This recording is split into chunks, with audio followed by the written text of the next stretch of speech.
So, as Etienne said, tonight I'd like to speak to you about stigma and why stigma is a 4-letter word. I can see some of you counting. Let me save you the trouble. There are 6 letters in stigma, but as a metaphor, it works.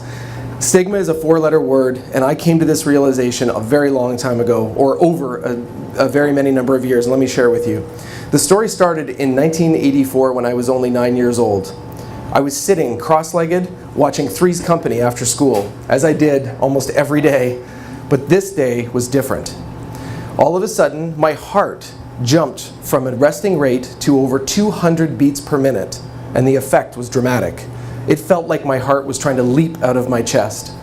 That day was the first day of a 4-year journey of discovery, diagnosis, surgery, and then recovery. As it turned out, I had a rare nerve defect in my heart. Now there was good news. It could be fixed. The bad news was that it took open heart surgery to fix it. Now, although the surgery was terrifying, I will fully admit that, I do consider myself very lucky because I came out the other end with a repaired heart and, after a long recovery, full health. However, what I realized in going through this was that, and as I look back to this day, I'm overwhelmed by the love and support that I was given by my friends, my family, by everybody in my entire life as I went through that difficult time. Not once did anyone treat me like I had done anything wrong. Not once did my teachers question my work ethic or my motivation when they found out I had to miss 2 months of school as a result of the surgery. And not once did any of my friends seem uncomfortable with my illness. I had no idea how lucky I was. Let's fast forward 15 years to 2003. My surgically repaired heart, thank goodness, was working great. And I had the kind of health that we all so easily take for granted. And then things changed rather dramatically when I first experienced clinical depression. Now at the time, I had no idea that it was clinical depression. What I thought was that I had a virus that just wouldn't go away. But in reality, it seemed that after many years after the first major organ had failed and was fixed, now another one, this time my brain, wasn't working properly. And despite the similarities between the two illnesses, let's think about it. Both major organs, both biologically failing to work right, and both causing dramatic symptoms. But the result was totally different experiences. That 4-letter word I referenced, stigma, it first showed up in the form of self-stigma. You see, I was part of the problem. As it turned out, I had been quietly judging those in my life who suffered from depression as having a lack of motivation, as having a lack of discipline.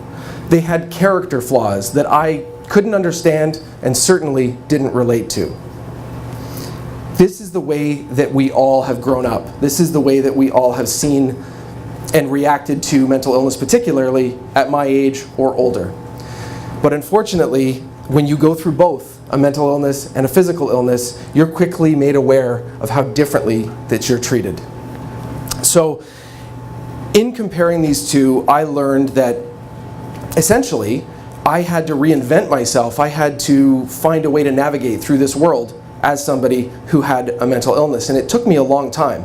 That self-stigma was so strong that I actually resisted treatment for 2 years, and I tried to will myself back to health as though that was somehow an option. However, ultimately, I was forced to face the reality that I had to treat this illness, the second illness I was facing, exactly as I had treated the first illness, that there essentially was no difference. And that if I treated it like a medical illness, something that needed my attention, my research, needed treatment ultimately, that I would be able to get well. And I did. Following that approach, after 6 months, I was able to regain full health. And since June 2005, almost exactly 10 years ago, most of the days I have lived well, free of the symptoms of what I had. Now, I mentioned depression. It wasn't just depression that I was fighting with. Where it became difficult for me was that I was also experiencing the other side of an illness called bipolar disorder. So I would have depression, but then I would have these sudden, sharp relapses that would make me feel absolutely fantastic, especially compared to the depression. But then they would last for a little too long, and I would feel a little too fantastic. And the result there was, the clinical term I should say was hypomania. after going through cycles of hypomania and depression, and ultimately a manic episode, I was diagnosed with bipolar disorder.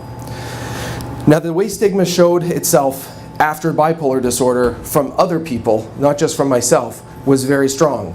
It absolutely was in my professional life, but also in my social life and in my family as well. What I came to realize was, first I had to own my illness, I had to get better, and then once I got better, I recognized that I had the ability to help others by sharing my story. And what I also learned was stigma can only be erased if we educate, because it only exists because of a lack of fear, it only exists because of a lack of understanding, which creates fear. So I'm going to leave you with an example about how we can shift our attitudes that worked for me. My older brother struggled to understand that bipolar disorder was an illness and not an issue that was rooted in my emotional self. In addition to the issue tag, he also used very common lines that other people use, like, try harder, or do you really need that medication? And one day he was suffering, poor guy, from kidney stones. And he was complaining to me that he had to go to the doctors hours away to have them zapped so that he could have them passed. And I said to him, I decided to take this opportunity, do you really need this treatment? Let's think about it. Could you just try harder and zap those kidney stones yourself? Do you really need even a doctor to help you with this issue? And after a long pause, he said to me, I get it. And he never again spoke of my illness in any other terms than what it was and what it is, an illness. Now, to finish, I simply will say, stigma is a 4-letter word. Let's get rid of it together. I think if any of you know anyone who suffers from mental illness, and the statistics say that you probably do, we can together view that word as something that is inappropriate, offensive, and simply that doesn't belong. Thank you. Wow.